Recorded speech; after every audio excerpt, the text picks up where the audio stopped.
Organise हुने discussion हो। भेगार्ड immersion उहाँ डेभलपमेन्ट इकोनोमिक्स प्रोफेसर हुनुहुन्छ, उहाँ आएर बोल्दै हुनुहुन्छ।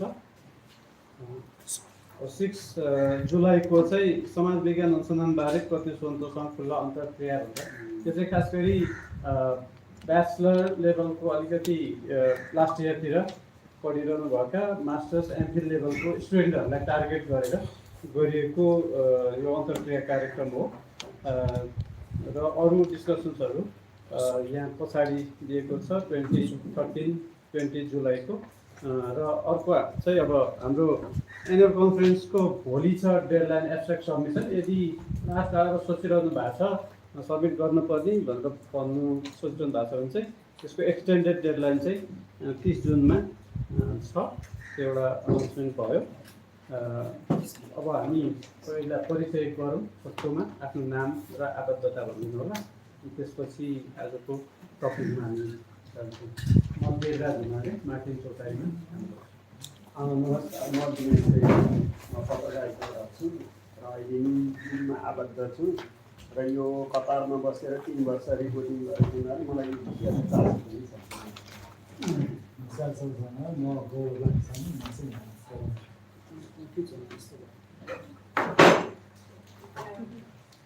My name is Kathmandu and I'm an undergraduate student here in Nepal, and I'm studying social anthropology.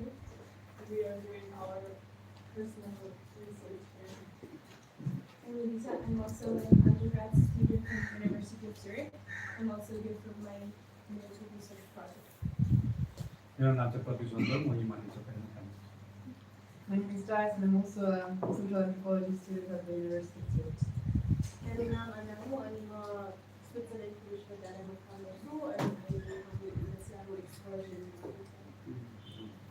My name is Selma and I'm also a student at the University of Zurich for social anthropology intervention. हजुर, मेरो नाम यो हो। म पहिला सुन्दै सारमा काम गरेँ। मेरो नाम बिना हो, म पनि माइग्रेन्ट गर्छु।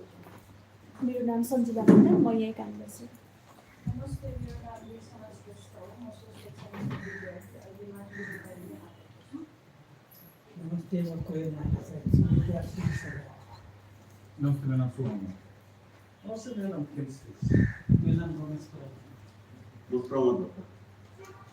नमस्ते, मेरो नाम सानी हो। नमस्ते, मेरो नाम धन्यवाद परिचयको लागि सबैजनालाई। अब आजको विषयतर्फ जाउँ। आजको प्रेजेन्टेसन चाहिँ हाम्रो अब विदेशी युनिभर्सिटीबाट केही स्टुडेन्टहरू पनि आउनु भएको छ।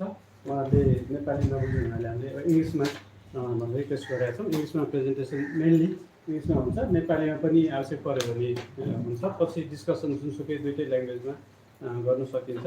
यो टपिक चाहिँ protection through mobility restrictions experiences of Nepali women migrants in domestic sector jobs भनेर यसको एब्स्ट्राक्ट पनि हामीले वेबसाइटमा राखेका छौँ। यो चाहिँ खास गरी अब नेपाली महिलाहरूलाई अब फरेन लेबर माइग्रेसनमा जानको लागि विशेष गरी यो डोमेस्टिक सेक्टर जबमा जुन रेस्ट्रिक्सन्स छ त्यसको वरिपरि र त्यो चाहिँ उहाँले आजको अथर के अरे स्पिकरले चाहिँ लामो समयदेखि गरिरहनु भएको यो माइग्रेसन सम्बन्धी स्टडीमा नै फोकस भएर उहाँले 8-10 वर्ष अगाडिदेखि गर्दै आउनु भएको रिसर्चमा फोकस भएर र जेन्डर यो वुमेन माइग्रेन्ट्सको लाइफ अलिकति स्पेसिफिक त्यसमा आधारित भएर गर्नुहुनेछ।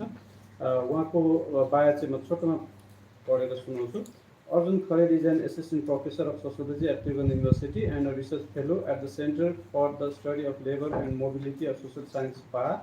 His areas of research interest and expertise include migration, labor development, social change, health and well-being, and evaluation of development interventions. He has achieved a PhD in sociology from Kansas State University. यति भन्दै म चाहिँ आजको अब वक्ता अर्जुनजीलाई चाहिँ धन्यवाद गर्छु र उहाँले चाहिँ कति 35-40 मिनट जतिमा आफ्नो प्रेजेन्टेसन राख्नुहुन्छ अनि त्यसपछि हामी खुला छलफल गर्छौँ। हजुर थ्याङ्क यू देवजी अलिकति नजिक राख्नु हजुर मेरो नाम चाहिँ अर्जुन खरेल सो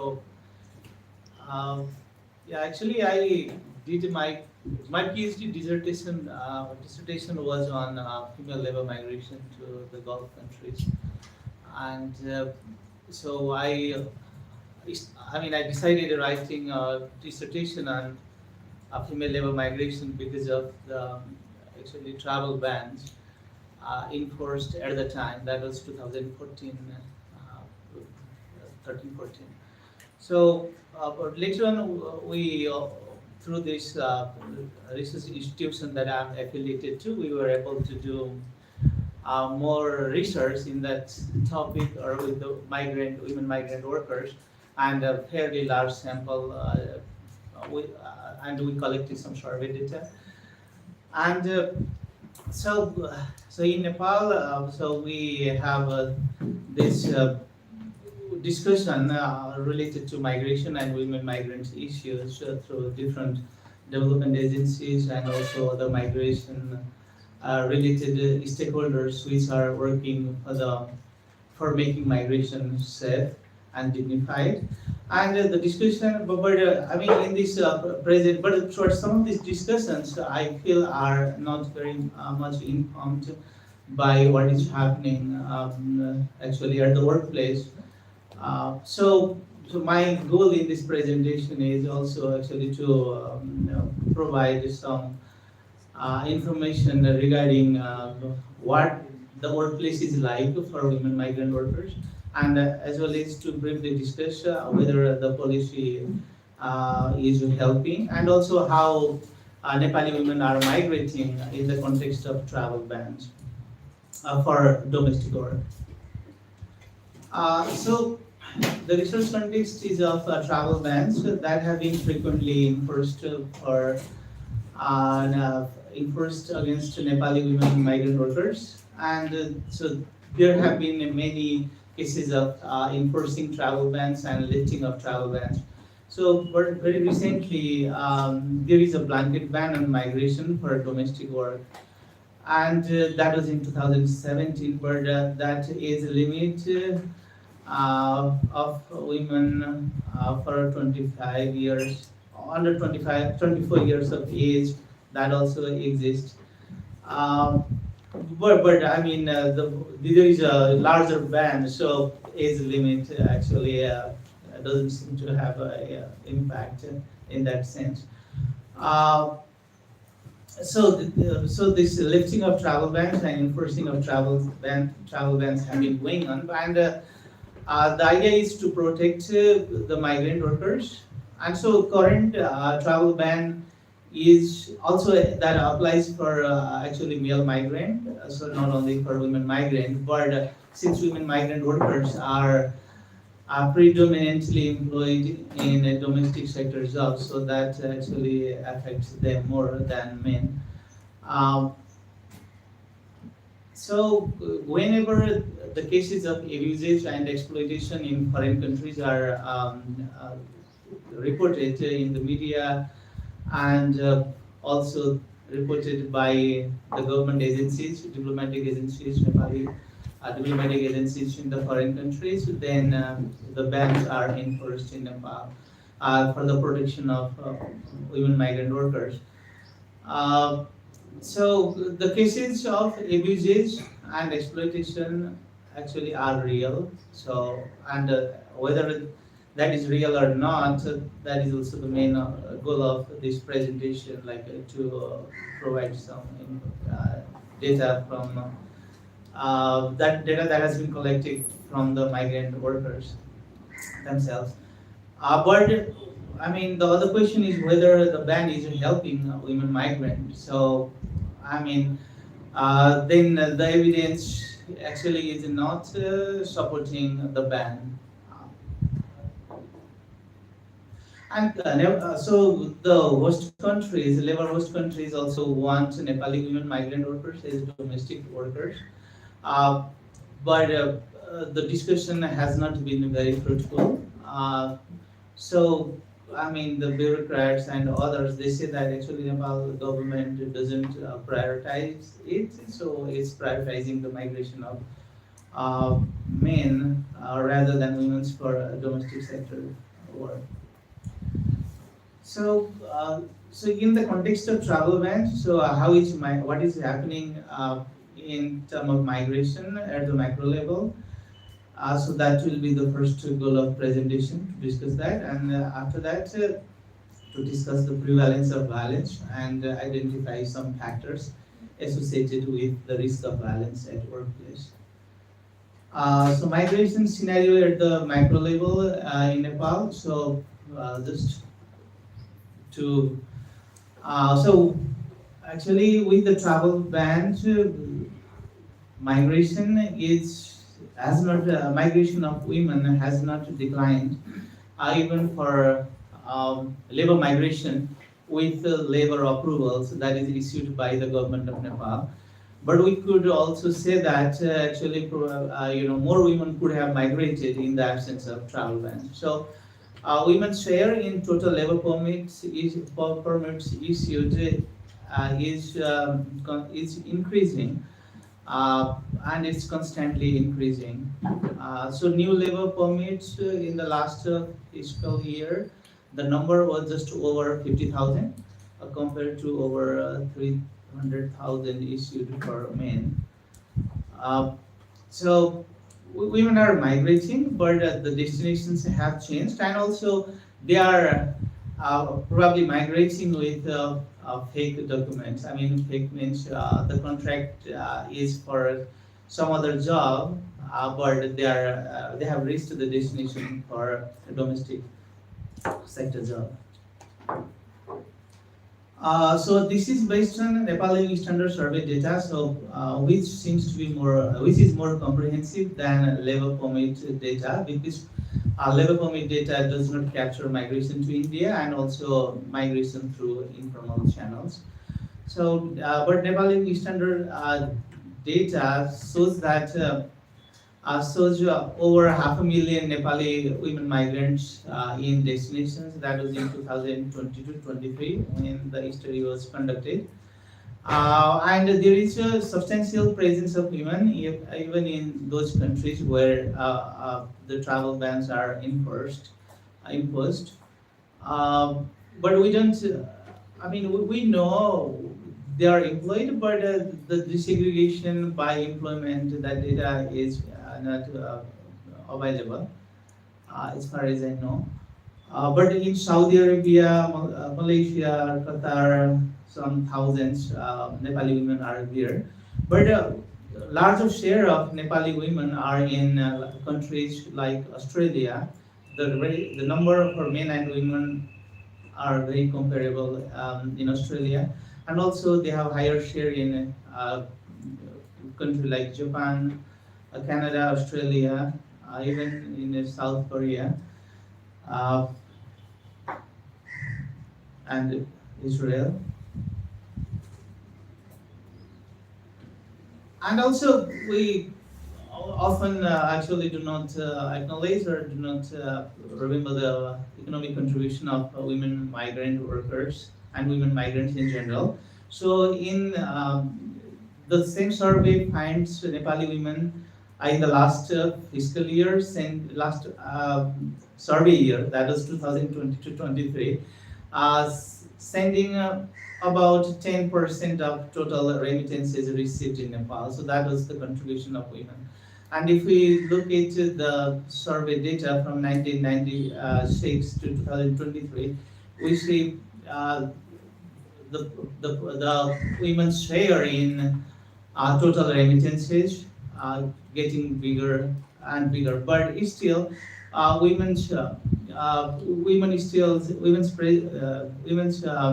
proportion is still small, and women's number has increased, but their share in remittances has not increased at the same rate because of their employment in usually low-income jobs, and also many women remitters are not working in the destination, so they are accompanying the family members. So because of that, then women are sending remittances at a lower. I mean, on average, they send a smaller amount. So from different destinations, so women remitters were more than half. They were based in India in 2023, 22, 23. So half of, more than half of the women remitters were based here, but we see a large proportion, over a quarter, were based in high-income destinations of Europe, USA, Australia, Japan, and also so women's share in GCC from GCC countries is 10%. So that's the number of total women migrants based. And so the average amount sent by women is different across destinations. That also applies to men. But men from India are also sending on average higher amount than women. But if we look at countries, actually, so women even from like high-income countries are sending a smaller amount on average. And we had desegregated the data, and we saw actually the status of women remitters is like not working, so like being independent status. So because of that, they were not able to send a higher amount.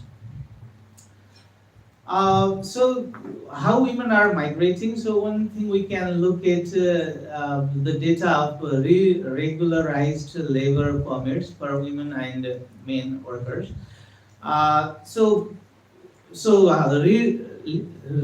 Regularized, that category applies to those migrants who first migrated informally but returned to Nepal and then migrated to the same employer and same destination country, taking labor approval from the government of Nepal. So this group of men and women are called, or they are grouped together under regularized labor permits. So we see some women and men. So women's number was around 1,000 in the fiscal year 2021-22, and the regularization was stopped for some time because that was contradictory to the policy of the government. So on the one hand, Nepal government is encouraging people to migrate formally, but they are also allowing people to take labor approval. Even after knowing that they are first migrated informally, but they have reflected on this issue, and again now I think they have started regularizing. So just to help these migrants. Okay, so even in the context of travel bans, then migration is happening, but it's a higher risk for women migrant workers. That is also one of the findings of this study we did in 2018. So now I discuss these two aspects: prevalence of violence at workplace and factors associated with the risk of violence. And for this, I'll mainly use this data we had collected in 2018 with 138 women migrant workers, who most of them had worked as housemaids in foreign countries, and predominantly in the Gulf. And so this is based on this data collected from 138 women migrant workers. So we are asked whether they had migrated through Kathmandu or through India. So reaching India through cross-border, crossing this some sort of like a free border, open border between Nepal and India. So most of the migrants had at that time, not actually more, like it was like 50-50 in our case, like 72 had migrated from Kathmandu with labor approval, whereas 66 had migrated or they had flown to the destination from airport in India. But now it's difficult because they need no objection certificate provided by Nepal embassy in Delhi. So, but now more women and also men are migrating on a tourist visa to be employed later on. So this study was primarily conducted to understand the different forms of violence against women migrant workers from family in Nepal as well as in destination. And in this study, we are defined physical violence as any form of beating, hitting with the hand or an object, kicking or hurting someone physically. And in the case of sexual violence, the definition was broader. So it also considered like sexual harassment, and both sexual harassment and sexual abuse as sexual violence. So while reporting sexual violence among women migrant workers, we have found some sort of exaggeration by anti-human trafficking organizations. So they tend to over-report the cases of violence against women migrant workers. So they, when we looked at the news reports, some we have found like so they use the word like everyone or like 90% of women experience sexual abuse while working in the foreign countries. So when we did this study and when we surveyed with 138 women migrant workers, then the sexual violence is defined this way. Existed and that was with 6.8 percentage of women. That means like 8 women or 8 women, 8 to 9 women. I think it's 8 women migrant workers had experienced the sexual violence at workplace. But more than the sexual violence, it was the physical violence which is more prevalent. And all the victims of physical violence, nearly all, were employed as housemaids, and the violence was mostly perpetrated by a female member of the household. In the case of sexual violence, all the victims except or survivors except one were employed as a maid, and no one reported being raped. Most common type of violence was talking using sexual innuendos and or touching without consent in a manner denoting sexual intent. Perpetrators were male employers or male relatives of the employer. And violence was sexual violence was perpetrated usually in the absence of the female employers in the house. 21% of women migrant workers had experienced either physical or sexual violence. But actually, more than the sexual violence, most concerns of the women migrant workers were actually working other working conditions like not getting enough sleep or not getting tired all the time and 24 hours of care services to be provided at home. And some had also not received wages from employers. Actually, I can see that in the slide.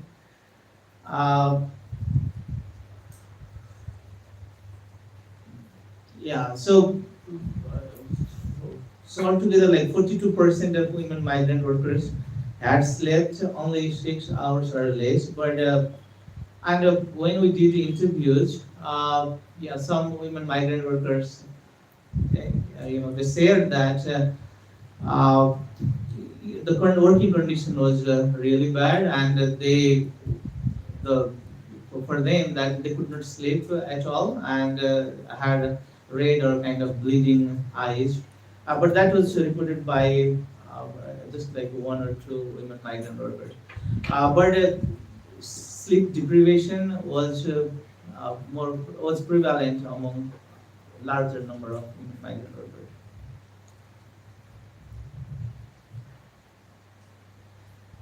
Yeah, this is the experience of one returning women migrant worker.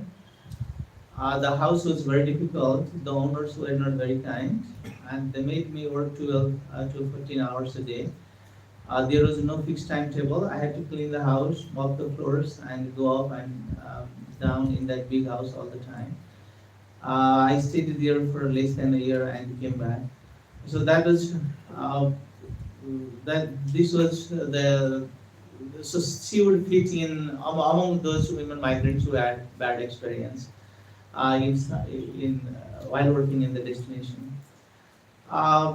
So when we looked at the some factors associated with violence, then we found a strong association with the destination. Although most of our sample there were over-representation from countries like Kuwait and Saudi Arabia, where most women were employed. So violence associated with the destination country and job type, and Kuwait and Saudi Arabia had the highest rates of both sexual and physical violence. And there were some women for other work like factory work, and like 14 women in our sample, and none of them had any experience of physical and sexual violence. And when we looked at the data on women migrants traveling via India versus Kathmandu, the rates were somewhat identical. They're similar. So response to violence. So these migrant workers, as you know, like even in the formal sector, do not have many options to do, and in the sector like domestic work, they had even more limited options. So most did nothing when physical violence was perpetrated, or this, only they shared with other co-workers or their family back in Nepal. So it was not possible to report to the police or any authority in the destination. First of all, most of them did not have a cell phone to contact the police. And also they did not report violence because that would increase the risk of further violence. And that was also the case in sexual violence. Either they informed, either they did nothing, or they talked to their other Nepali friends in the country or family in Nepal. And only 3 women had informed the employer's family about that. So at the micro level, then living with the employer increased the risk of violence. That we found when there are also some women migrant workers who were able to live outside, but to go to work on a regular basis, and the violence, the risk of violence was minimal with them. But that finding was from a different study, and a separate accommodation would decrease the risk of violence, both sexual violence and physical violence. And it would also help separate work life and personal life. And the language barrier was also contributing to misunderstanding, stress on both sides, employer and employee, and was also contributing to physical violence. And employment in a house with multiple maids actually lowered the risk of violence. That is based on our interviews with women migrant workers working in different kind of households. And the access to means of communication like cell phone could decrease risk of violence. And also at the more at macro level, host country governments and employer still do not respect migrants' rights, and there is tendency to not abide by BLAs and MOUs, even in the case when those things are there. Like for example, when Nepali migrant workers protested in Qatar, when they did not get their wages, they were deported back to Nepal. So the rights that we actually inform these migrants before migration rarely exist, even in the formal sector and in the domestic sector, in informal sector, is much worse. And the housemates are not generally protected by existing labor laws of the host countries, but some countries have uh, improved their legal instruments to even to cover housemates. And there are no mechanisms, or even if there are mechanisms for complaint filing, they are non-functional, and the migrant workers do not take use of those things. But in the case of domestic workers, either women migrant workers who were not aware of them, and actually more than that, they did not exist.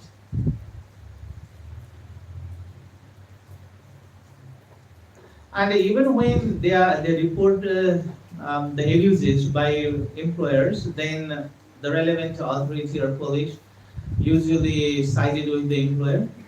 That was the experience of migrants. And the travel ban enforced by Nepal has created further vulnerabilities, and also actually those women who were migrating at a minimal cost or without paying for recruitment, without paying any recruitment fees, they are prevented from taking jobs in foreign countries. So, what did women migrant workers that we talked to earn from their employment? So some did not earn at all, so they returned early and they were not paid their wages. That was 7% in housemaid. So earned less than I spent. So we see that most women migrant workers, even housemaids or whether they work as housemaids or in a factory, they earn somewhere between 100,000 to 400,000 Nepali rupees. But those women who were migrating to work for the same employer and who happened to be lucky to get a good employer, they were earning actually larger amount, over 2 million, but their number was small. And migration cost, a significant number of women migrants who went for housemaid jobs did not pay at all for their migration, but some had paid even above 200,000.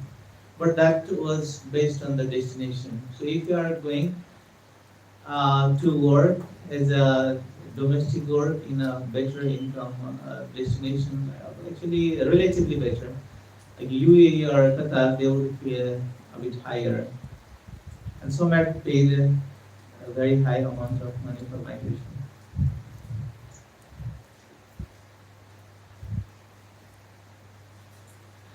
And women migrant workers had also other challenges at home when they returned, and also even before migration, family members did not like them migrating. And even after return, there were issues in the community, so they were considered, returning with, or they were considered to have been exploited sexually in foreign countries, and so that generally society perceived their migration in a negative light. So that was the experience of women migrants, and especially those who had migrated a bit earlier. But women migrants also share that this kind of perception has changed or is changing slowly. So this was one of the house constructed by women migrant worker in Tribhuvan.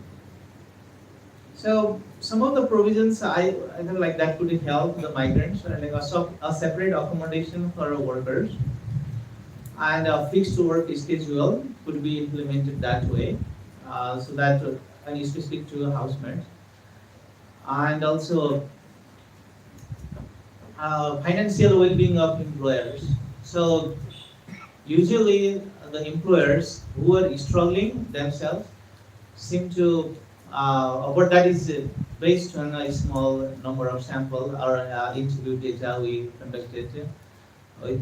So those employers who were struggling financially and who could not afford to have more migrant workers, they made just like one migrant worker do all kind of work. But wealthier employers tend to have different housemates for different kind of care work, like child care or cooking or cleaning, and also the chances of abuse are lower in the case of those employers. And access to cell phone would definitely help, and health insurance and access to health services. That was not available to women migrant workers. And the support mechanism was lacking. And those women migrants who had migrated through recruitment agencies could at least contact the local agent in the destination, but in the case of those who migrated through India, it was even more difficult. And even when there are provisions in the legal instruments, they are not, or like bilateral agreement or memoranda of understanding, they are not implemented. So maybe some sort of mechanism to overview that whether to provide an overview or to assess whether these agreements have been implemented. So that sort of independent joint monitoring mechanisms could help in favor of migrant workers. And also these migrants, particularly domestic workers, did not have authority, or they did not have any right to switch the employer, and that had also created more vulnerabilities. And in the pre-departure phase, maybe some sort of local language training, and also on the use of household appliances could be helpful, and as well as knowledge of local culture. Thank you. Thank you प्रेजेन्टेसनको लागि अलिक चाँडै पनि सक्यो हामी अब छलफलको लागि हामीलाई समय अलिक हुनुपऱ्यो त्यति नै राम्रो हो अब चाहिँ the floor is open for discussion. Please raise your hand. One by one गरौँ है. Thank you. It was quite comprehensive. The basic premise of domestic household work in foreign countries is that it's illegal. Yeah? So, I mean, female migrant workers from Nepal are not legally allowed to go for domestic household work in foreign countries. Is that correct? That's legal in the destination, but yeah, I mean, from the perspective of Nepal, so yeah. From the sending country, so they are not legally allowed to go, which means they are already traveling illegally. Yeah. So, I mean, that is the major source of vulnerability. And then, so that would then, if that is the case, that would then lead to, us asking questions about the recommendations that we make. For example, having better legal mechanisms to protect the rights. So if the sending country does not legally allow them to travel to foreign countries for the sort of work that they do, so how can we first talk about, okay, let's have a better legal agreements with the governments in receiving countries. So yeah, so if that is the case, and then the second point I wanted to raise was with respect to this visit visa thing that has recently been in the news for quite some time. And so if you look at violence in a larger term, so I mean if you also add this dimension of financial violence, for example, where people wanting to go abroad for work illegally are extorted money. So I mean, with that, was was that included in your survey and interviews or not?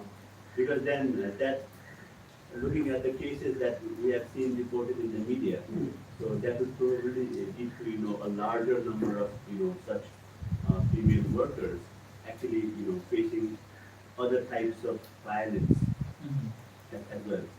Yeah. Oh, okay. So, first of all, the first part.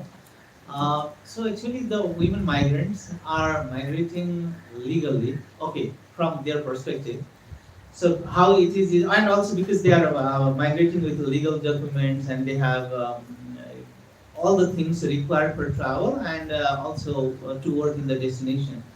But from Nepal government's point of view, they are migrating illegally, or they are, I think the term used is they are trafficked for labor. So,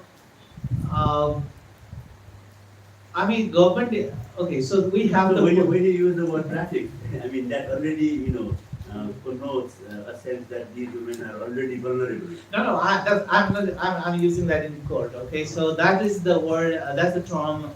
Actually, the Nepal government uses, but.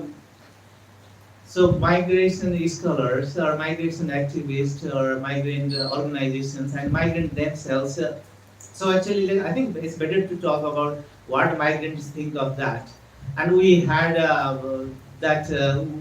asked migrants how they perceived the Nepal government's travel ban, and so women migrants actually had conflicting views. So their opinions were or their views were influenced by what they experienced in the destination. So those women who who were able to earn something for the family and who had a relatively positive experience overall, okay? And they viewed the Nepal government's travel ban for domestic work. They criticized it, and they even did not know how or why they were not allowed to go to foreign countries for work. And they said we cannot find any other job in foreign countries because we do not have good education. So they criticized it, and they did not like the way government was enforcing such provision. But there were also some women migrant workers who had a very bad experience in the foreign countries and who did not earn at all. I think they made around 14% in our sample. So they think that actually government did not enforce the law properly. So yeah, women migrant workers had different views based on their experience in the foreign countries. But I think generally migration organizations and others are critical of government policy of travel ban because it's not helping. Because there is not a better solution, or there is not a better alternative for the migrants. So maybe it was for short period, and if we were able to have some better option for these migrants, then the things would have been different. But it's been several years, and the ban is there, and also there are in a practical way, women have to go to other countries to feed for their family. Yeah, no, there's no question with that. But what I was trying to say is, for example, a woman, foreign labor migrant, working, aspiring to do domestic household job in the GCC or other countries, goes illegally from the country, quote unquote. And so, Informally or so which is illegal. It is illegal under law, yeah, in Nepal. So what I mean to say is, the representation of Nepali government in these countries where these women are going for work would not be legally pursuing support for these women, because the Nepal government and its representation abroad would legally say this is not allowed. Yeah, this doesn't happen. So in that context, what I was just suggesting is that it's perhaps better to think more about the recommendations that you make, particularly with respect to strengthening their legal rights, because from the sending country they don't have these sort of legal rights formally. Yes. So that was just my suggestion. Yeah, I mean, as long as there are job demands in the foreign countries, people tend to migrate. Like we say from the case. No, that is another question, I think. Yeah. I mean, whether it's the right thing for the Nepali government to impose these sort of travel bans impose these sort of restrictions on female workers. That's another question. But I was just looking at the recommendations and I thought, yes. No, I mean, it still disconnects to what you said because maybe if the labor receiving country also abide by Nepal's law, right? Like for example, not taking my Nepali migrants without a labor permit. And in that case, this migration wouldn't have happened, and also probably this visit visa. All like that women are migrating to UAE on a visit visa, but to get employment later, and there are actually authorized recruitment agencies based in those countries. Sorry, in countries like UAE, they help them find a job. So so maybe there is this policy incompatibility is there. So if like Nepal's policy was also followed by UAE government, in that case, people, for example, wouldn't want to give the visa. Yeah. So about my recommendation, I mean, these are just like the basic ideas of probably what could help in making this migration safer. Yeah. Thank you for your talk. I was wondering if you could give us some. Okay, no, sorry. I was wondering if you could give us some sense of like how you picked your sample. Like what were like the different like social factors, like did you pick women from like rural communities or from like urban communities, and also like where you met them and yeah, things like that. Could you give us a sense of the profile of the women? How will be the study? Okay, sure. Actually, sorry, I should have written it somewhere, probably in the last slide. That this study was conducted for, I mean, this with 138 samples was conducted for BSO Nepal. And we had support from Thapathali that is working with women migrant workers. So we used their network and we conducted this study in Darjeeling and Rupandeli, in two districts, in for different rural and municipalities and municipalities. And the age sort of. Was there an age or like a category? Yeah, so we had, in the sample we had people from different age groups, but age was not a criteria we used for selection. So in our case, any woman migrant worker who had returned after employment in foreign country was eligible for the study participation, and some were young. I think of 10 were unmarried, and but most were married or separated. Yeah, that kind of status they had. And also, this study was conducted to understand the violence at home.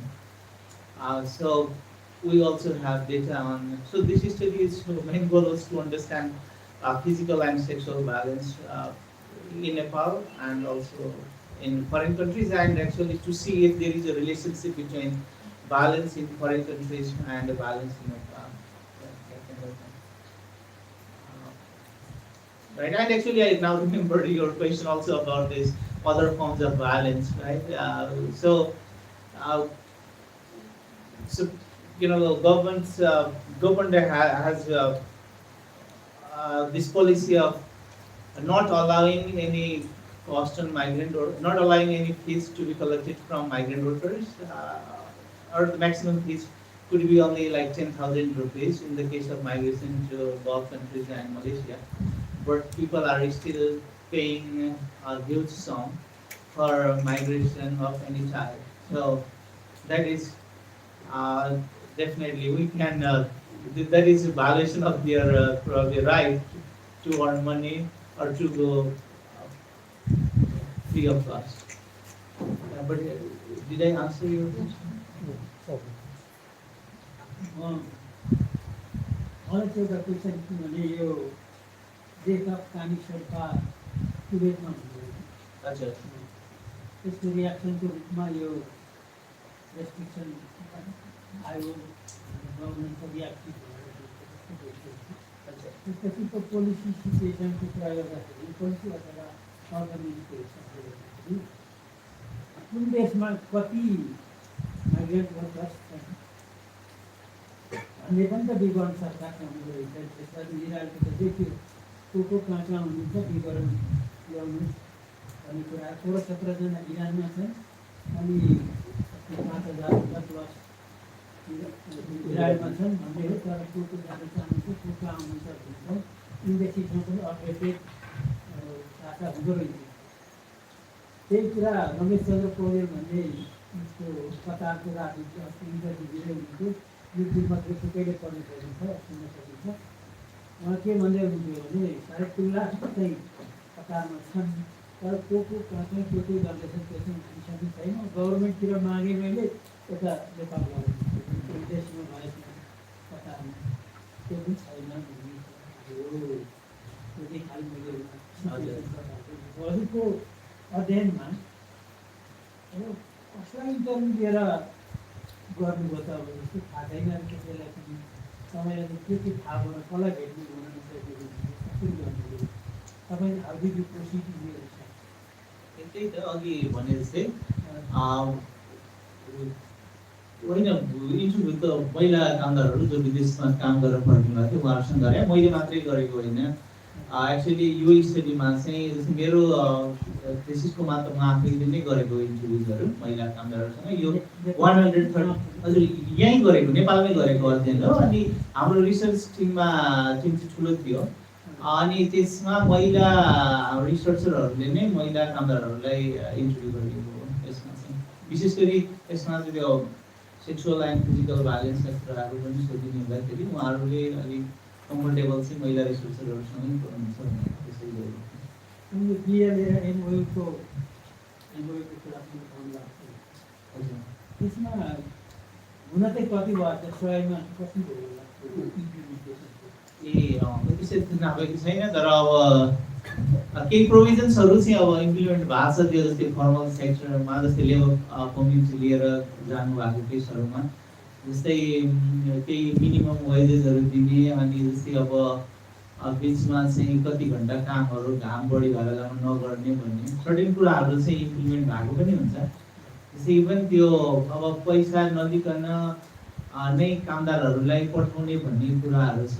त्यसमा पनि अब labour पर्मिटहरू सरी के अरे त्यो जब डिमान्डहरू approval गर्दाखेरि चाहिँ अब त्यो क्राइटेरिया मिट भएको हुन्छ तर प्र्याक्टिकल्ली चाहिँ भइरहेको हुँदैन। अब केही चाहिँ भएको देखिन्छ तर उहाँको त्यो जस्तै अब बिएलएमा साइन गरिसकेपछि चाहिँ अब त्यो लेबर रिसिभिङ कन्ट्रीलाई पनि एक प्रकारको त्यो उसले चाहिँ यो कुरालाई मैले फुलफिल गर्नुपर्छ भनेर हजुर। अनि अब अलिकति त्यो मोर डेमोक्रेटिक सोसाइटी डेमोक्रेटिक इन्भाइरोमेन्ट भएका देशहरू भएको भए डेफिनेटली बेटर हुन्थ्यो होला। त्यो चाहिँ अब साउथ कोरिया जापानको केसमा देखिन्छ जहाँ चाहिँ अब त्यो ट्रेड युनियनहरूले त्यहाँको नेटिभ अर्थात् सिटिजन जो चाहिँ लेबरर्सहरू हुन्छ उहाँहरूको लागि मात्रै कुरा नभएर माइग्रेन्ट वर्कर्सको लागि पनि उठाइरहेको हुन्छ क्या। तर अब यो देशहरूमा चाहिँ अब त्यस्तो गर्ने चलन छैन। अन्त जोर्डनमा पनि त्यो हामीले गार्मेन्ट फ्याक्ट्रीमा काम गर्ने महिला कामदारहरूको महिला पुरुष पनि हुनुहुन्थ्यो केही चाहिँ उहाँहरूको बारेमा स्टडी गराएको थियौँ। त्यहाँ चाहिँ अब अलिकति ट्रेड युनियनका कुराहरू चाहिँ ट्रेड युनियनले चाहिँ अब माइग्रेन्ट वर्कर्सको वेलफेयरको पनि हेर्दो रहेछ। सो माइग्रेन्ट वर्कर्सको इस्युलाई पनि उठाउने हुँदाखेरि त्यहाँ पनि एक्चुअली लेखिएको अनुसारै थियो कि कन्ट्र्याक्टमा लेखिए अनुसारै थियो। सो काहीँ चाहिँ अब काम गरिरहेको हुन्छ त्यो देश कस्तो छ अब त्यसमा पनि फरक पर्छ। बाकसमा फर्किनु पनि हेर्नु भएको छ? हजुर बाकसमा फर्किने Yeah, people are dying in foreign countries. I think, yeah. So the number is not high. होइन त्यो बारेमा पनि केही स्टडी गर्नु त्यो छ जस्तै त्यो भनेको अब जस्तै यही नै नेपाल गभर्मेन्टले नेपाल माइग्रेसन रिपोर्ट भनेर लेखिरहेको छ हामीले कुन देशमा हेल्प गरिरहेको छौँ त्यसमा पनि लेखेको हुन्छ जस्तै यति वर्षमा चाहिँ यतिजनाले ज्यान गुमायो भनेर लेखेको नै हुन्छ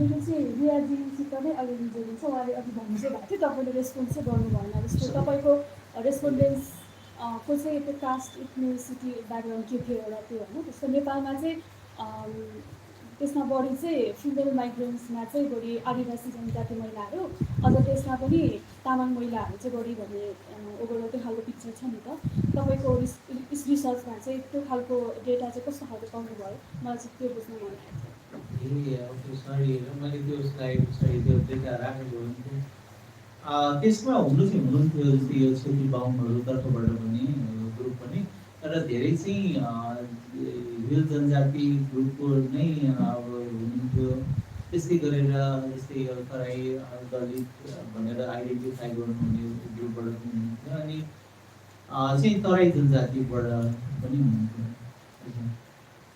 तर यस्तो पनि भएको देखिन्छ जस्तै सुरुमा चाहिँ जस्तै फिमेल लेबर माइग्रेसनमा हिल जनजाति पर्टिकुलरली तामाङ ग्रुपहरूबाट जानुभएको भए पनि पछि चाहिँ त्यो स्टिग्माहरू अलिकति कम हुँदै गयो अनि त्यसपछि जस्तै अरू कम्युनिटीबाट पनि विशेष गरी हिल बाहुन छेत्रीहरूबाट पनि जानुभएको पाइन्छ मैले ठ्याक्कै कति पर्सेन्ट के थियो भन्ने चाहिँ यो पनि अलि अगाडि गरेको स्टडी हो तपाईँले देख्नु भइहाल्यो होइन मैले सम्झिन सकिनँ So thank you for your talk. And I have a question perhaps in the same direction as your question went. So I wanted to ask if there are any policy discussions being made about the legal situation of the new migrant workers, because looking at the date, it seems like there hasn't been a change since 2017, and I feel like with the research being done, the specific problem areas we quite well be pointed out.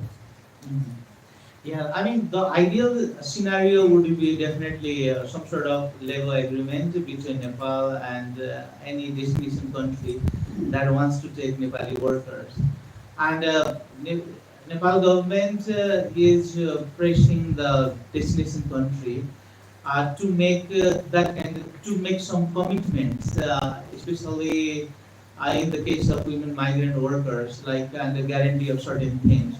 But there is definitely a problem from the destination country as well. Like they do not want to improve or they do not want to provide those commitments, but they desperately need workers, these care workers, but they do not. They are not making commitments. Like UAE, there had been some progress in conversation with the UAE, and there was some speculation that some sort of agreement would be signed a few months back, but that did not happen. So, yeah, there are discussions, and Nepal government is committed, or it has, I think, this. It has made its position clear that travel bans would not be lifted unless the destination country improve the conditions, or they would sign some sort of agreement with Nepal. But destination country, what they do is instead of making those commitments, they turn to other labor sending countries to get workers. So now they are getting workers from Africa. And other countries in Asia. So yeah, there has been some discussion around that, but yeah, nothing substantial has happened.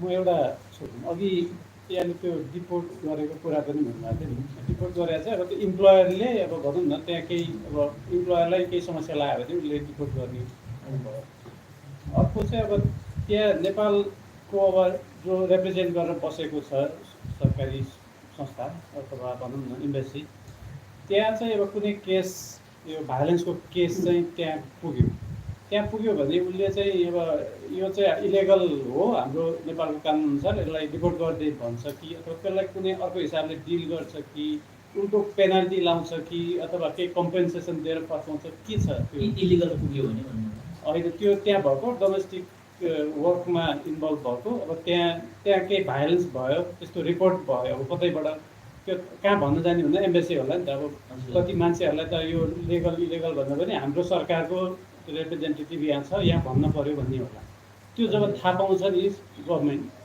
त्यो एजेन्सीले त्यसले के गर्छ मैले चाहिँ त्यो deport हुने केसहरूमा त्यस्तो पनि गभर्मेन्ट हाम्रो नेपाल सरकारको उसले थाहा पाएर यसलाई चाहिँ फर्काइदिए भन्ने त्यस्तो हुन्छ कि त्यो actually there are provisions around that के नेपालीमा भन्नु एनी त्यो चाहिँ so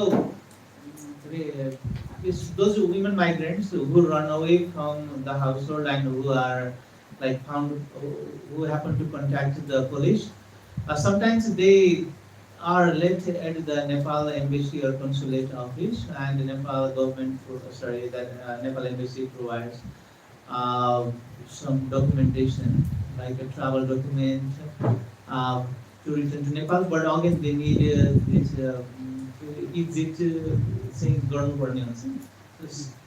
So they need employers approval, and they also need to pay sometimes as a penalty. And in these rules are also specific to destination countries. In the case of in Kuwait, there are some Nepali women in the prison. Because of breaking certain rules, like that was running away from the employer, so they lose their visa status.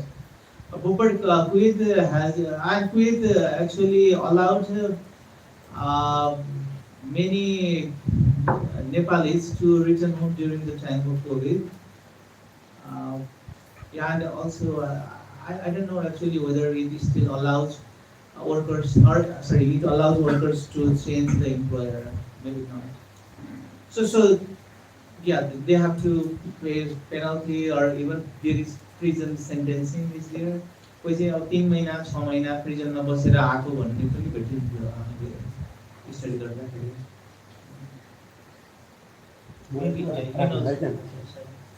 यो जस्तो returning women माइग्रेन्टको हो नि यो research होइन, त्यो कसरी फर्केका रहेछन् तिनीहरू भागेर आए कि अथवा जेल बसेर कि अथवा चाहिँ त्यो के अरे कन्ट्र्याक्ट पिरियड सकिएर कि बिरामी भएर कसरी भयो एउटा त्यो जिज्ञासा होइन. अर्को चाहिँ यो पोलिसी लेभलमा कस्तो के अरे कन्ट्राडिक्सन देख्नुहुन्छ कि जस्तो विरोधाभास कस्तो देख्नुहुन्छ तपाईँको आफ्नो स्टडीबाट होइन कि एकातिर नेपाल सरकारले डोमेस्टिक त्यो वुमेन वर्करहरूमा चाहिँ ब्ल्याङ्केट त्यो ब्यान लगाएको छ, अर्कोतिर जुन रूपमा उनीहरू त्यहाँ गएर काम गरे पनि त्यसलाई लिगलाइज गर्ने भन्छ. भनेपछि तिनीहरू जसरी ट्राफिकिङ भएर आऊ, स्मगलिङ भएर आऊ, भागेर आऊ, जे गरेर आऊ, पछि हामीले लिगलाइज गरिदिन्छौँ भन्दाखेरि यो चाहिँ कस्तो कन्ट्रोभर्सी देखिन्छ एउटा पोलिसी लेभलबाट हेर्दाखेरि.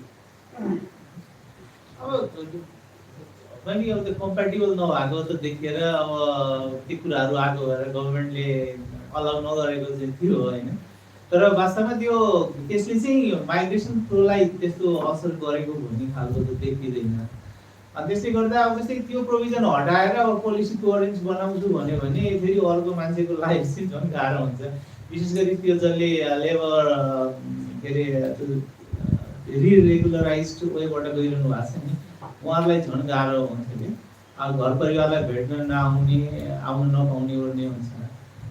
त्यसले गर्दाखेरि त्यो अब अहिलेको डेटालाई हेर्ने हो भने 4-5 हजारको सङ्ख्यामा चाहिँ असर पर्ने देखिन्छ. किन त नम्बर ठुलो थियो एक्चुअली. त्यो अलिकति रेगुलराइज गर्न गाह्रो हुने वा गर्न नदिने प्रावधानले गर्दाखेरि धेरैजना चाहिँ आउन चाहिँ चाहनु पनि हुन्न नेपालमा. त्यसले गर्दा नि होला सानो सङ्ख्यामा. हो पोलिसीको हिसाबले चाहिँ अब कोरेन्ट त देखिँदैन, तर फेरि कोरेन्ट बनाउने भनेर त्यो प्रोभिजन हटायो भने मलाई चाहिँ के लाग्छ भने त्यो प्रोभिजन भएकै ठिक होला जस्तो लाग्छ. किनभने तपाईँले त यसमा किन यो इन्फर्मल च्यानलबाट जाने अनअथराइज माइग्रेसन पनि चाहिँ भइरहेको छ। जस्तै त्यति पोलिसी भए पनि नभए पनि अब जसरी पनि भइ नै रहेको छ उही रूपमा भनेपछि केहीलाई भए पनि अब फर्किन ओर्नु सजिलो हुन्छ। त्यसले गर्दा त्यो आज ठिकै होला। पहिलो क्वेसन फर्केर आउनेहरू चाहिँ ए हजुर त्यसमा सबै खालको हुनुहुन्थ्यो हुन चाहिँ हामीले सर्वेमै चाहिँ त्यो क्वेसन राखेको थिएन वास्तवमा। तर हुन चाहिँ धेरै जसो चाहिँ कन्ट्र्याक्ट कम्प्लिट गरेर आउनु भएको थियो अनि केही चाहिँ त्यो प्रिजनमा परेर त्यो अनि आउनु भएको सङ्ख्या चाहिँ कम थियो।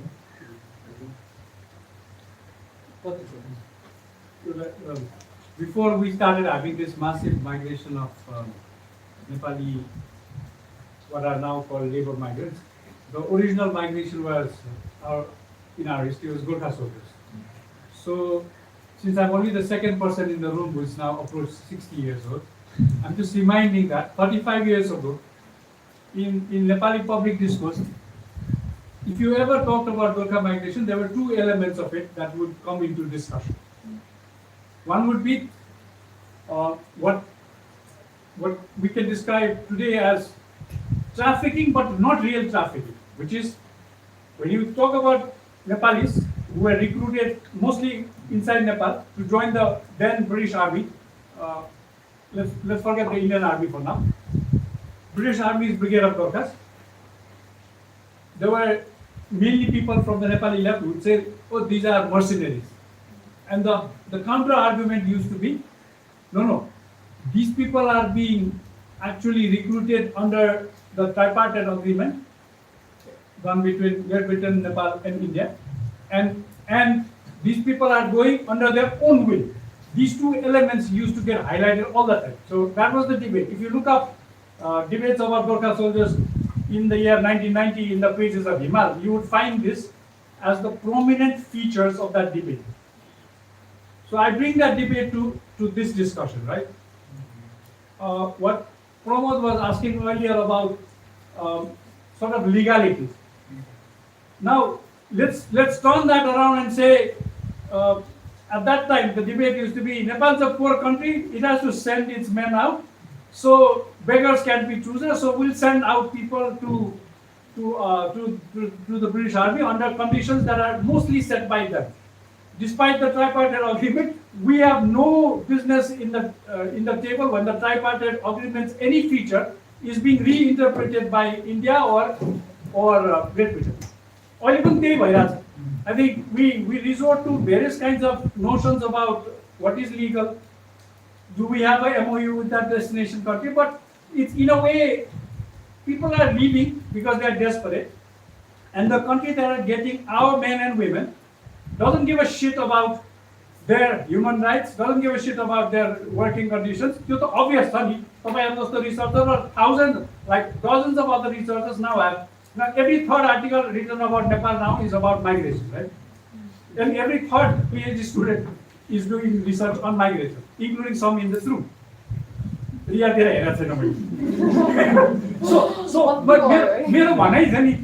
it's time to sort of say, let's, there's another guy, the late Richard Berger, who worked in his last years in Germany. He made this famous term famous about the end of the Panchayat period. He used a term called counterfeit reality. We pretend that these are all these travels of Nepali men and women are governed by this MOU or this. In fact, it is not governed by any of that.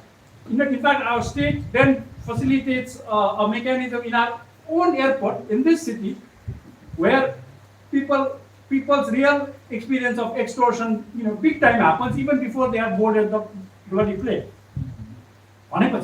So I think it's time to forget all of these other things and just say that maybe we have to now look at migration in the current world, defined by the lunacy of Donald Trump, saying everything works by might. There are no international rules, let's forget that pretension. And then just say, what can it teach us about what's happening in Nepal right now and to the migrants, etc. I think if we did that, maybe we'll come up with some other insights that are now, because there are so many people doing this research, the marginal insight that every new PhD student seems to produce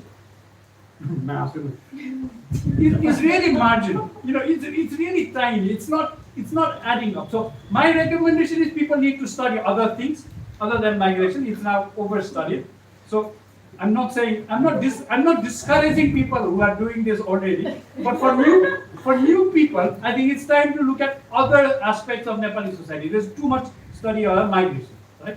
So my question to you is, can we actually rethink this whole migration studies by looking at, forgetting all this international regime that governs this UN's, this, that, just say that we are a poor labor-sending country and we get the ship that is offloaded on us by all kinds of people.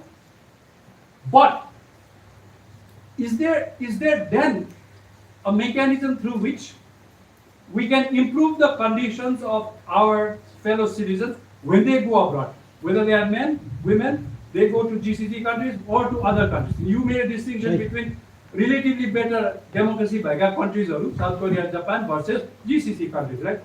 So, यसरी सोच्यो भने, we know that our embassies in those countries are useless. We all know this. Everybody in this room, every Nepali knows this firsthand. So why pretend?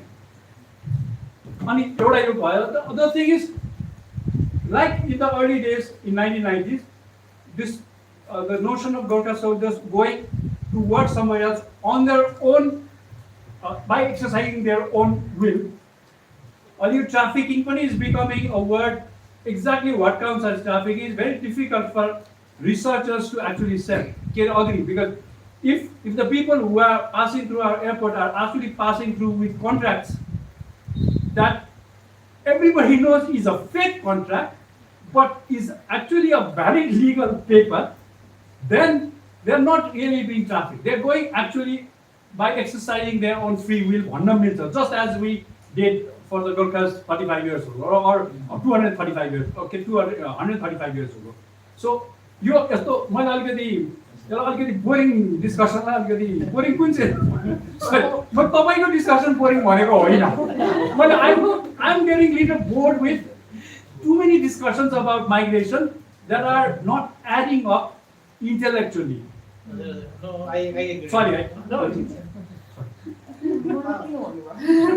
No, I agree. Actually, अहिले माइग्रेसनको बारेमा जसुकैले पनि यति उल्टा बोल्न सकिने हुन्छ कि जहाँ पनि जुन ठाउँमा पनि त्यो भइ नै रहन्छ अनि स्टडी पनि एक प्रकारले नयाँ आउन नसकेको हो कि भन्ने पनि छ।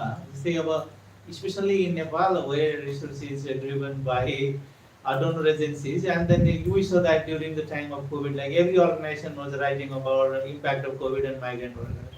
Like there are like maybe different papers, and maybe they talk to the same people, same migrants, were contacted through the help of similar migration-related organizations. So, or they used so that kind of issue is there. But regarding this, actually, BLS and MOU, I agree. Like actually, these countries are not respecting the rights of migrants. अनि त्यो चाहिँ मैले पनि त्यो एउटा धेरै चाहिँ म लेख्दिनँ एक्चुअली कान्तिपुरमा लेख्दाखेरि मैले के आर्गुमेन्ट गरेँ भने यो labour sending countries focused intervention यो खालका प्रोग्राम चाहिँ खासै इफेक्टिभ भएको छैन। गर्ने भने चाहिँ कि चाहिँ वास्तवमा बिएलएमा लेखेको कुरा चाहिँ अब कुन कुन लागू हो भएन भनेर इन्डिपेन्डेन्टली रिभ्यू गरेर गर्नु पर्यो, होइन भने पोलिसी बन्छ and then we have act or BLAs and then actually nothing happens. But I think there have been some improvements. Still there have been some improvements. Like in the past, okay, so maybe we need to look at like how many Nepali migrants are in the destination, particularly to examine whether migrants' deaths have decreased or not. That number is increasing. More people are dying abroad, but also a larger number of people are migrating, and larger migrant stock is abroad. But if you look at the welfare scheme we have in Nepal now, that we did not have like 15-20 years ago.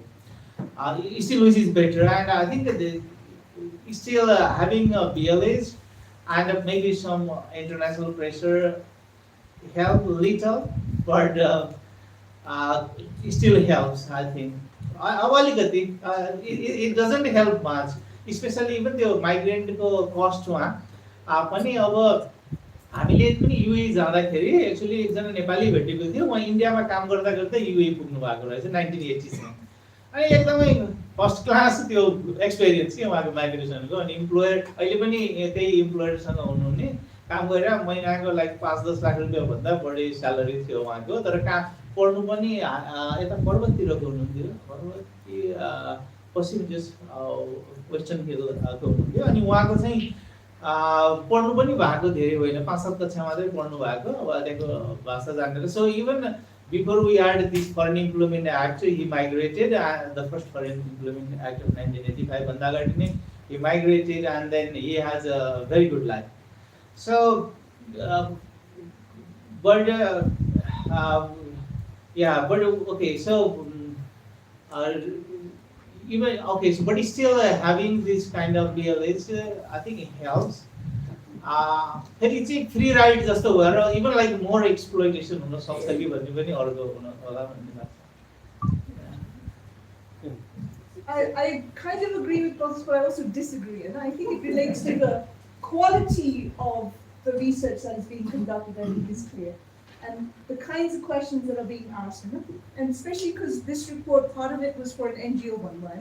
So, can you go back to your recommendations? I mean, I think topical recommendation. I mean, a lot of these recommendations. Part of the reason migration research is boring is because everyone's saying the same old things. I know. So these recommendations are not new, right? Yeah. And neither are they detailed enough. Just what is the embassy doing? What are the specifics? Detail. Let's say we're missing the detailed stuff. So we're missing, for example. Where enforcement is lacking is the embassy. Everyone knows that the embassy but who is prodding the embassy to say, no, you need to do this because they are citizens regardless of what. So it's the types of questions and ways in which to ask questions I think is lacking. If we go back to these provisions, which topic isn't that also said? I know. So for example, you said, when it processed all that, when Pramod said, you got this stuff, and you said, no, I thought these would help. Now, if this is for BSO, if this is for an NGO, if this is for Bikase Sonsta, I mean, because I also work and do these kind we're part of the problem if our recommendations are still as generic as everyone else's. And it's a quality issue. For example, your pre-departure recommendation is basic training on the use of household appliances. That's very generic. Are you then saying, given your focus is on violence and sexual violence, are you saying because they were not properly trained in vacuuming, that therefore they were more, or using a microwave, therefore it is their fault that they are more physically abused or verbally abused? So the connection between what you are reporting on and what you are studying on and your recommendations to Mel Hananda, it's too generic. It makes absolutely no sense. Some knowledge of local culture when they're stuck in the house, don't have a mobile, don't do anything. So your provisions, especially if it's an NGO who's doing what to me seems a really wacky kind of research, it doesn't make sense. And so part of the problem is quality, and it just needs to be beyond this. And there are many more ways that we can study migration that would actually help the migrants and help them in many more ways if we could be more detailed in the ways that we ask questions and the people that we ask them. So beyond this whole, you go to the same old women returnees or whatever, there's other ways to monitor. And that's my response to Professor. Yeah, what's up? म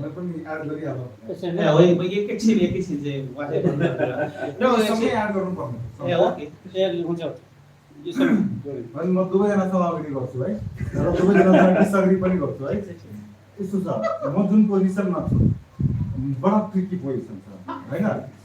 सामी एउटा project छ यो देशमा सामी भन्ने सामी भन्ने हैन, एउटा छ ramie भन्ने हैन। Ramie भनेको रिटर्निङ माइग्रेन्ट सबै व्यवस्थापनको लागि, सामी भनेको उनीहरुको व्यवस्थापनको लागि, दुईटाको व्यवस्थापनको लागि बडा दामी प्रोजेक्ट हो।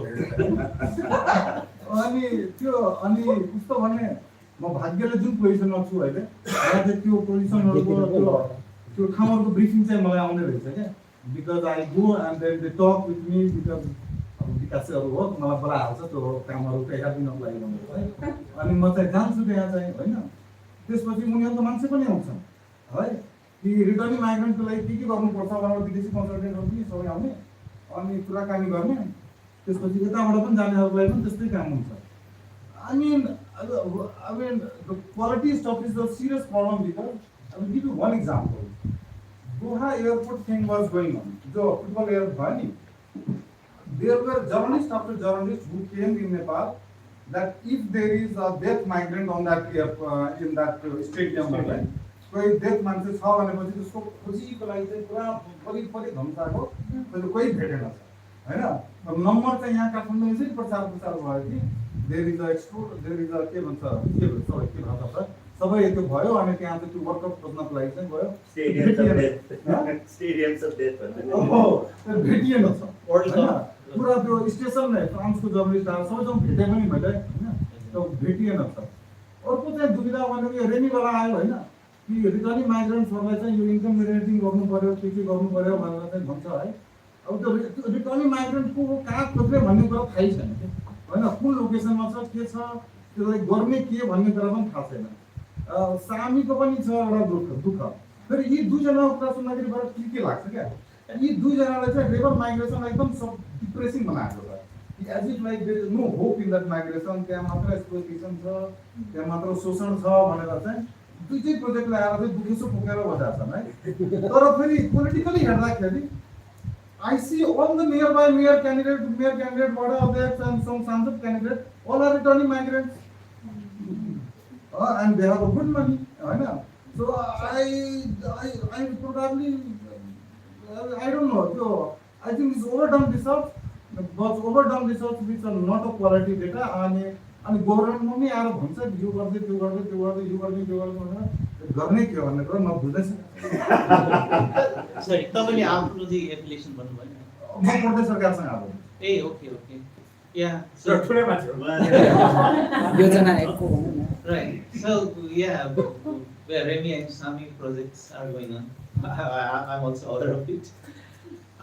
Yeah, but Remy is not going to work. I actually I mean there are reasons because it doesn't address the larger economic problems that you have to समस्या डिजिटल प्रोफाइल बना चाहिँ डेटा लाभ थम्काएको data हजुर। अनि अघि back to हजुरले सोध्नु भएको कुरामा भन्नु भएकोमा चाहिँ लाइक यो स्टडीको लागि I don't think I actually wrote those points for VS VS's interest was more on addressing gender based violence in Nepal. I think one of the recommendations that I remember was actually you need to bring men also in any programs related to gender based, I don't know, in the discussion women or because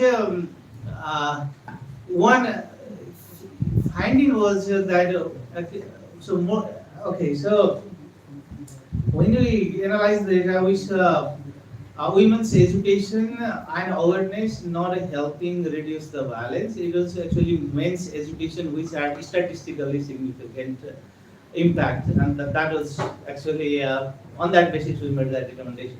But this pointer, so I had put for migration related organizations which and I had given one presentation a few months back. Actually it was in the context of Nepal signing labor agreement or MOU with UA government and for advocacy purposes. But nevertheless, it is based on actually women migrant workers sharing their experience. So obviously, like this training of household appliances wouldn't decrease the sexual violence against them. But what they said was because the women were from very rural, remote areas, and they had not seen a vacuum cleaner in the any time in their life. So they said we did not understand our landlady's language, and then we did not know about anything about these appliances, and that made our life more difficult. So actually it was more in making life easier than in addressing the specific issue of violence. So yeah, but I agree. Yeah, I mean, things need to be more detailed out. Yeah.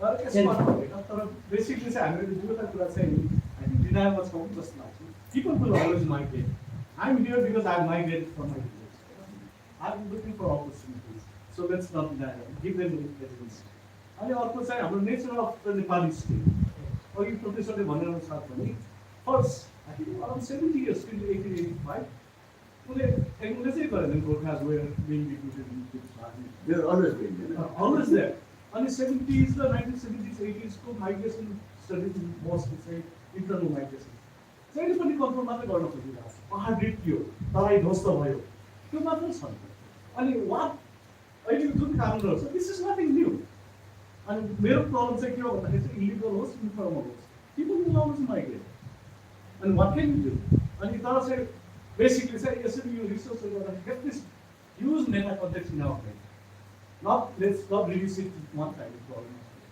That's my म पनि लास्टको त ख्याल्सी बुझेन नि there is what के context भन्नु like जहिले पनि माइग्रेसनको problem आउँछ it's always the migrant migrant death भयो भनेर हैन अघि कुरा आयो नि बाकसमा फर्कियो भनेर तर we always forget it people will always die नेपालमा त्यहाँ पनि the only thing we have to look at is what proportion त्यो मान्छेहरू नेपालमा पनि त्यही गोरु मरेको छन् कि छैनन् भनेर we always forget big picture and time was my saying You only feel it now because the state has a responsibility towards its citizens, right? No, right. I'm not denying that. Yeah, but you're saying if that let's see the relatives. That makes no sense in terms of migrants and rights because how the state looks at migrant rights is a reflection on how it views our rights as citizens. You separate condominium, to say if this always happened. That's no, I will not deny that. But it's just that what I always get at the end is we always reduce it to the level of the migrants themselves. So give them agency. That's my only point. No, I think regarding that rape thing, I think it's higher among the migrants right? Because they are younger age group. त्यसले गर्दा अनि अर्को चाहिँ त्यो medical test गरेर healthy citizens हामी पठाउँछौँ भन्ने हिसाबले अब हामी अन्तिमतिरै आइपुग्यौँ होइन अब यो अब छैन जस्तो पनि छ समय पनि सक्यो यो आजको छलफलमा वक्ता भएर आइदिनु भएकोमा सरलाई धन्यवाद I also forgot to thank Martin Chautari. सबैलाई पनि एकदम एक्टिभली त्यसमा भाग लिइदिनु भयो बस्दिनु भयो आउनुभयो यहाँलाई पनि धन्यवाद हामीहरू आगामी छलफलहरू यसमा छ हेरेर आइदिनु होला हस्